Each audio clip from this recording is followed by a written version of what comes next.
Born in August 7th, 1945, he attended University of Notre Dame, where he led the team to a national championship in 1966. That same year, Page was named a college football All-American. Page was drafted by the Minnesota Vikings in 1967. He played with the Vikings until 1978. He further pursued his football career by playing with the Chicago Bears until 1981. In 1988, Page was further honored with his induction into the Pro Football Hall of Fame. While playing for the Vikings, Page attended the University of Minnesota Law School, receiving his Juris Doctor in 1978. In 1985, Page was appointed Special Assistant Attorney General. Thereafter, promoted to Assistant Attorney General. The Page Education Foundation was founded in 1988 by Page and his wife, Diane. It has awarded academic grants to over 6,000 students. In 1992, Page was presented with the Silver Anniversary Award for achieving personal distinction. That same year, he was elected to an open seat as an Associate Justice to the Minnesota Supreme Court. Page was re-elected in 1998, 2004, and finally in 2010. In 1993, he was inducted into the College Football Hall of Fame. In 1999, Page was ranked number 34 on the Sporting News list of the 100 greatest football players, the highest ranking Viking player. Few words can really sum up Alan Page. He is a leader, an athlete, and a loving husband and father. Please welcome Alan Page.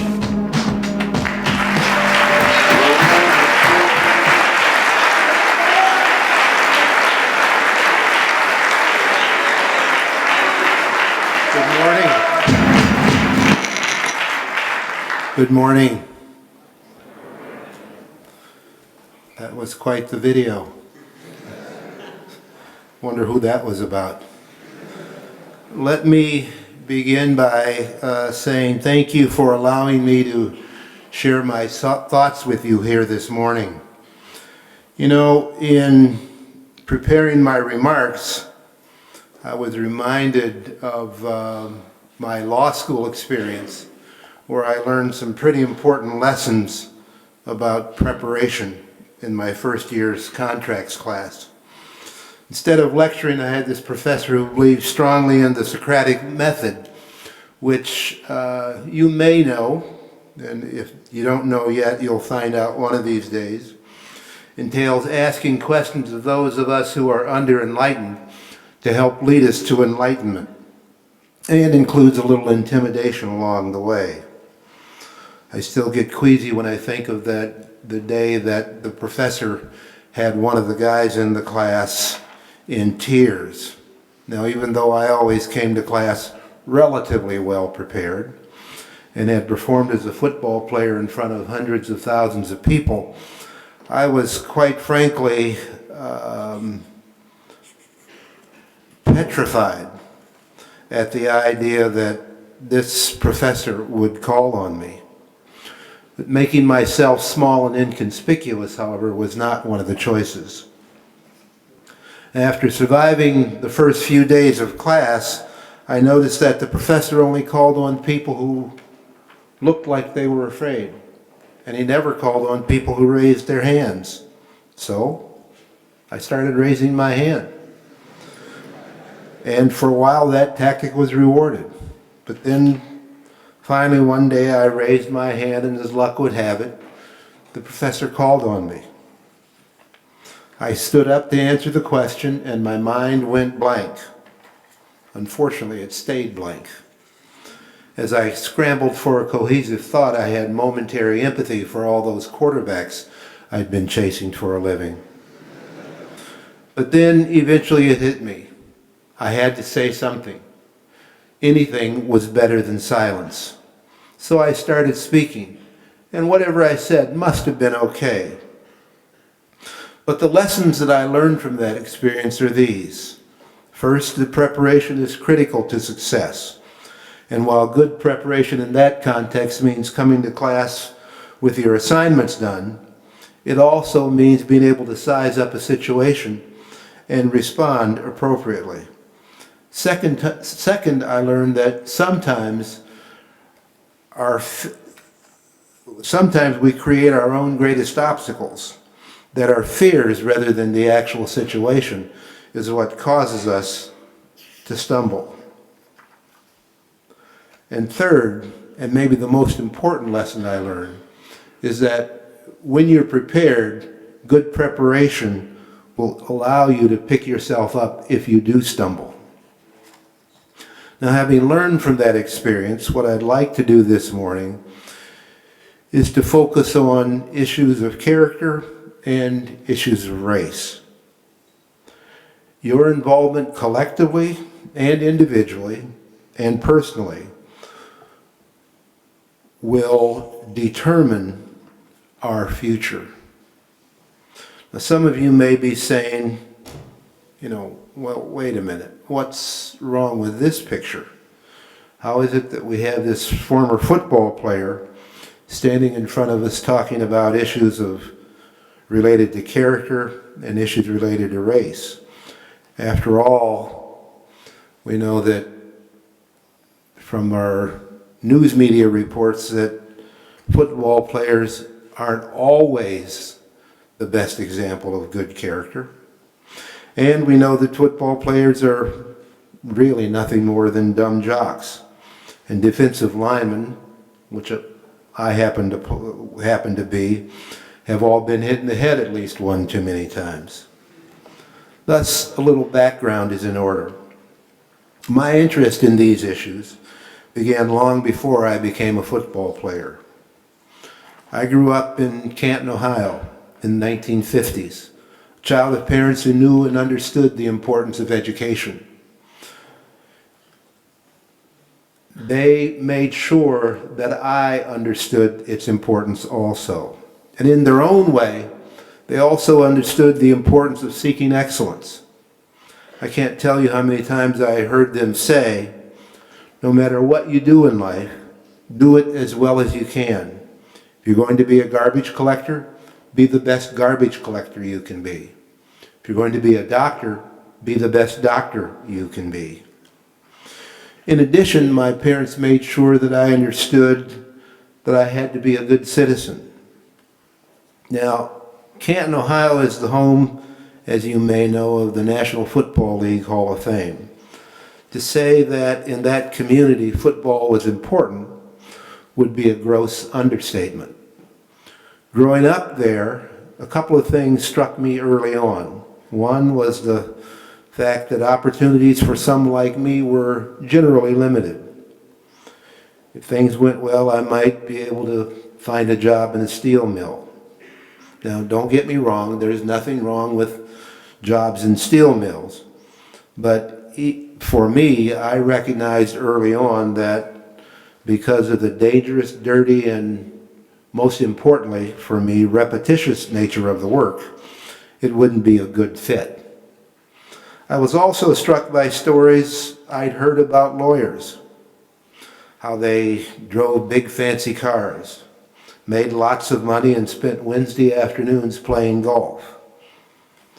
I also watched a little too much Perry Mason. Now, all of this was long before I had any interest in football. So when people asked me what I wanted to do when I grew up, I would, sort of weigh law, steel mill, lots of money, repetitious, dirty, dangerous work, law, fancy cars. I would say I wanted to be a lawyer. There was also another aspect of my interest in the law. That aspect was grounded in events that took place long before I was born. In 1856, that's 1856, the United States Supreme Court decided Dred Scott v. Sanford. And in its decision, the court, referring to the class of persons who had been imported as slaves, noted among other things, and again, I quote, "They had for more than a century before been regarded as beings of an inferior order, and altogether unfit to associate with the white race, either in social or political relations, and so far inferior that they had no rights which the white man was bound to respect. After the passage of the 14th Amendment to the United States Constitution in the court in Plessy versus Ferguson, this was in 1896, held that, and I quote again, the enforced separation of races as applied to the internal commerce of the state neither abridges the privileges or immunities of those of the colored man, deprives him of his property without due process of law, or denies him the equal protection of the law within the meaning of the 14th Amendment. As a result of Plessy, by the time I was born, state-approved apartheid was the norm in large parts of our country. But then in 1954, the United States Supreme Court decided Brown versus the Board of Education. I was 8 years old. In Brown, the court, in simple but eloquent words, sounded the death knell for that apartheid system. The court held, we conclude that in the field of public education, the doctrine of separate but equal has no place. Separate educational facilities are inherently unequal. Now, I recall reading newspaper articles about the court's decision in Brown. And from those articles and Brown's words, I developed a sense of the real power of the law. For me, that power was hope. Hope that if an educational system could be changed in the South, it could be changed anywhere. Hope that fairness would prevail, and that issues related to equality of opportunity might one day be resolved. As I look back, some of my ideals may have been naive, but as I continued to learn about the law, I came to believe deeply in the principle of equal justice under law. These weren't just words for me. They had meaning. And they still do. It is through this lens that I see the future. At times, what I see isn't very pretty. Rampant greed, gratuitous violence, bullying, athletes who seem more interested in taunting their opponent than playing the game, and politicians saying one thing, but then doing something entirely different. In my view, all of this reflects is symptomatic of a real decline in our character. Now, the American Heritage Dictionary defines character as moral or ethical strength, integrity, fortitude. In a sense, character is who we are at our very core. It's what determines what we believe and how we choose to respond in any given situation. Now, character is not something that we're born with, nor does it develop automatically. It must be consciously developed. Nor is it something that is static. Whether you're 50 or 15, 5 or 75, whether you're a St. Thomas student, an administrator or faculty member, or a former Supreme Court justice, you will be forced to reevaluate and renew your character again and again. People of character take responsibility for who they are and for what they do. To resist the pressures and temptations that seduce us to make the easy choices rather than the right choices. To be a person of character takes a strong person. And I don't mean strong in the physical sense, for physical stature really has nothing to do with character. I do mean strong in the sense of believing that each one of us has an obligation to act in ways that builds rather than diminishes our character and the character of those around us. That means we must be honest and trustworthy, saying what we mean and meaning what we say. It means keeping our promises, playing fairly, telling the truth, making decisions with others in mind, always treating people with respect, and respecting ourselves. It means working to figure out the difference between right and wrong, and then doing what is right, no matter how painful or inconvenient it may seem at the time. The fact that I was once considered to be a great football player, or that I was a Supreme Court justice, doesn't by itself mean that I'm a man of good character.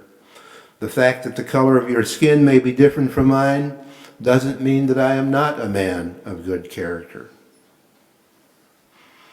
The fact that your language or religion may be different from mine doesn't make either one of our characters better or worse.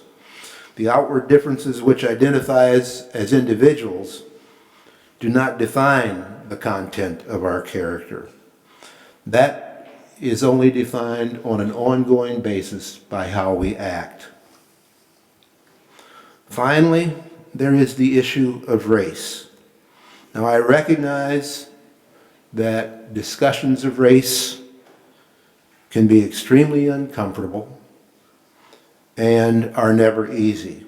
That is so in part because what one person sees as innocent conduct, another may see as racially motivated. And no one wants to be labeled a racist.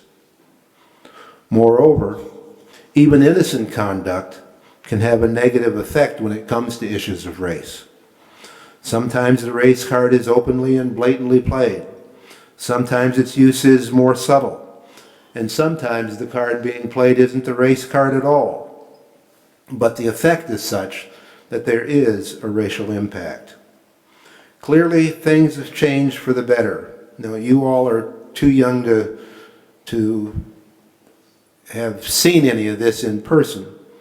But there was a time when there were whites only and colored only signs at drinking fountains and in restaurants. Those signs are gone. They were clear symbols of that state-sponsored apartheid that I was talking about. The court's decision in Brown, which had such a profound impact on me, as I noted, sounded the death knell for segregation as we knew it. Yet in many respects, we are still a segregated society. An area of particular concern for me is our criminal justice system. Shortly after I was sworn in to the Minnesota Supreme Court, the court issued a report from a task force examining racial bias in our judicial branch of government.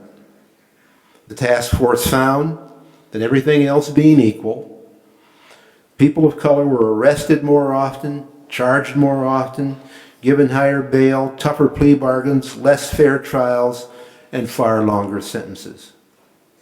These findings, sadly, were consistent with the findings of virtually every other state that conducted such studies.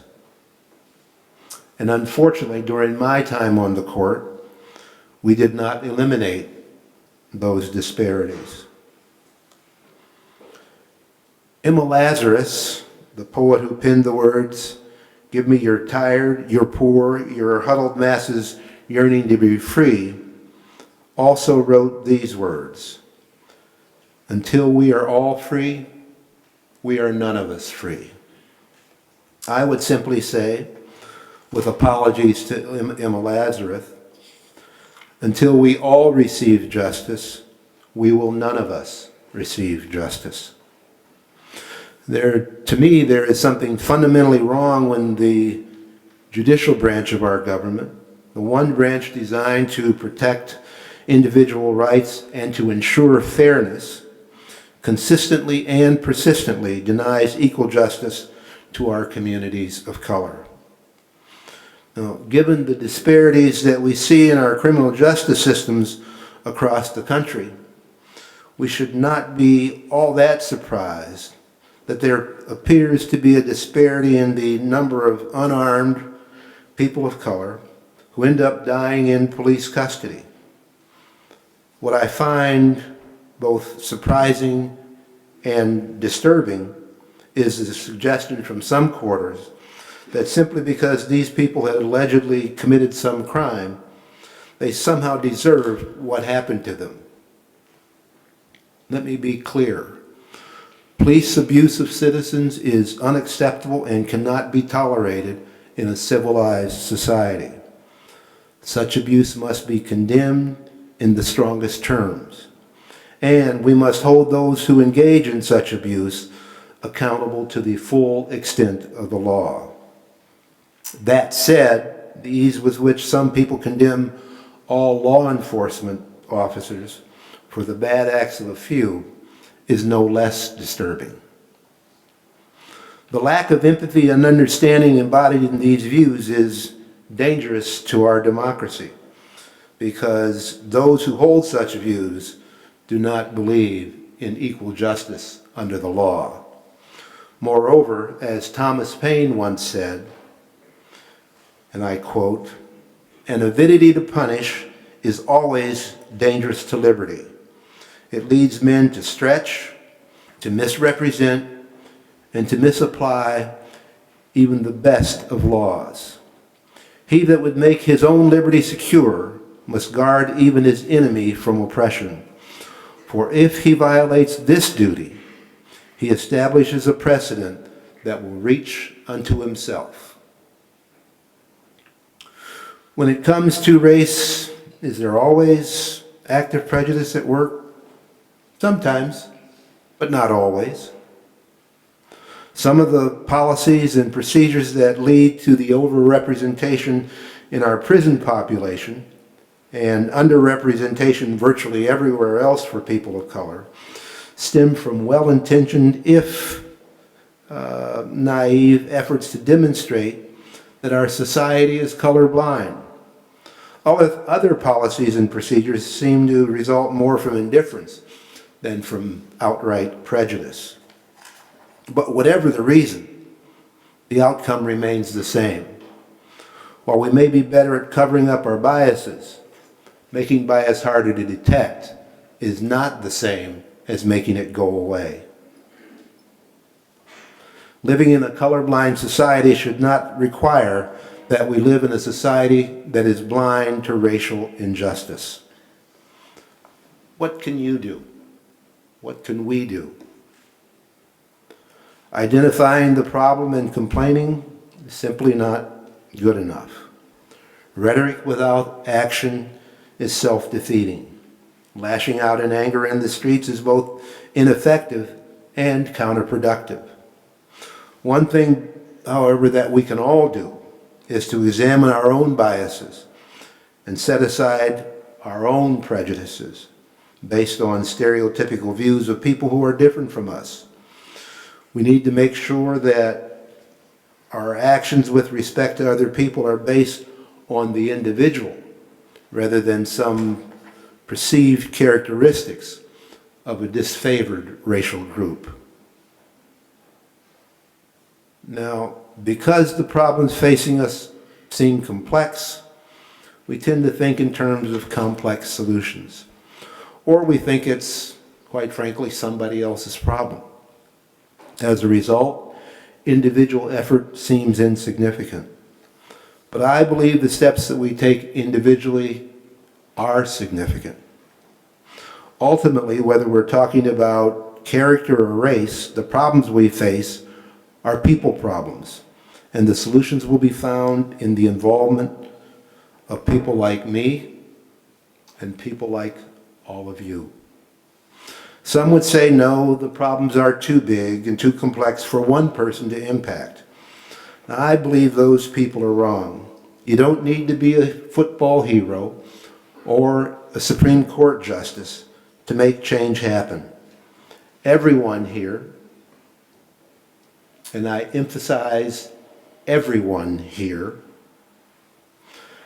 has the ability, the opportunity, and I believe the obligation to make this world a better place. All we have to do is act. A quote from Robert Kennedy, taken from a speech that he gave in 1966 at the University of Cape Town in South Africa, symbolizes for me the impact that each of us can have when we act. Seems to me it has special meaning when we consider the changes that have taken place in South Africa since 1966. What he said is this: each time a man, and I would add a woman, stands up for an ideal or acts to improve the lot of others, he strikes out against injustice, he sends forth a tiny ripple of hope. And crossing each other from a million different centers of energy and daring, those ripples build a current that can sweep down the mightiest walls of oppression and resistance.